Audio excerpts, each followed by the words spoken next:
म मौनताको छायामा प्रयासको धागो बुन्दै हिँडे।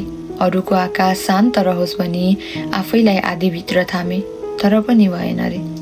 कहिलेकाहीँ जीवन एउटा ठुलो क्यानभास जस्तै लाग्छ, जहाँ म रङ्गहरू थपिरहन्छु, आकारहरू कोरिरहन्छु, घाउहरू ढाकिरहन्छु, तर अन्तिममा हेर्दा कसैको नजरमा अझै पनि कहीँ केही कमी देखिन्छ।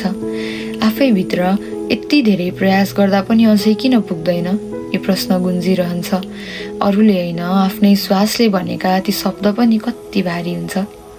म त नबोलिएको पीडाको पातालसम्म झरेर फर्किएको छु। आफ्नो मनको मसान घाटमा सपनाको कात्रो ओढाई आफैलाई छोडेर आएको छु। तैपनि छातीमा एउटा गहिरो आवाज बस्छ, अझै पनि पर्याप्त भएन रे। सायद यो दुनियाँ होइन जसले मलाई अपूर्ण ठान्छ। सायद म नै आफूमाथि अत्याधिक कठोर पो छु कि। जब आफ्नो प्रयासहरू अन्यलको पर्दाभित्र हराउँदै गए, म आफैलाई नै कमजोर ठान्दै गएँ अनि त्यही आफैलाई बिर्सिँदै गएँ।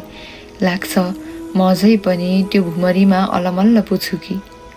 यो अन्तहीन चक्रभित्र म फेरि पनि उठेर आफ्नो बाटो समाउँछु, किनकि बिसाउने ठाउँ नै छैन र थाकेको मन थाम्न यात्रा रोक्नु पनि त उचित होइन। कहिलेकाहीँ मनले भन्छ तिमीले गरेको प्रयास कसैले देख्नु पर्दैन, मात्र तिमीले महसुस गरे पुग्छ। त्यो आवाज कमै सुनिन्छ, तर सायद सत्य त्यही पो हो कि। जीवनमा सबैले शिखर चुम्नुपर्छ भन्ने छ र? कहिलेकाहीँ शिखर होइन, शिखरताको बाटो त्यही नै साहसको प्रमाण पो हो कि।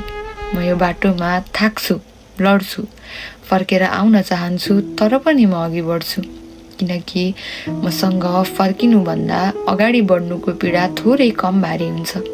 अनि एकान्तमा म आफैलाई सान्त्वना दिन्छु, अपूर्णता पनि एउटा सौन्दर्य हो।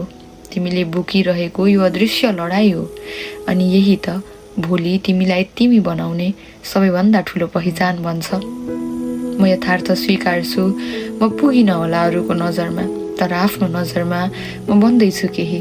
छिछोल्दै आफ्ना कमजोरी म बढ्दैछु अघि। कसैको आँखामा पर्याप्त हुनु मात्रै पनि त मेरो लक्ष्य होइन। एउटा आवाजले डगमगाउने मेरो पाइला त्यति कमजोर पनि त छैन। भाँचिँदा पनि भित्रबाट उठ्ने कोमल साहस देखाई मैले जे गर्न सक्थेँ, जे दिन सक्थेँ, मनका शून्यतासम्म खोलेर दिएँ, तर पनि भएन रे।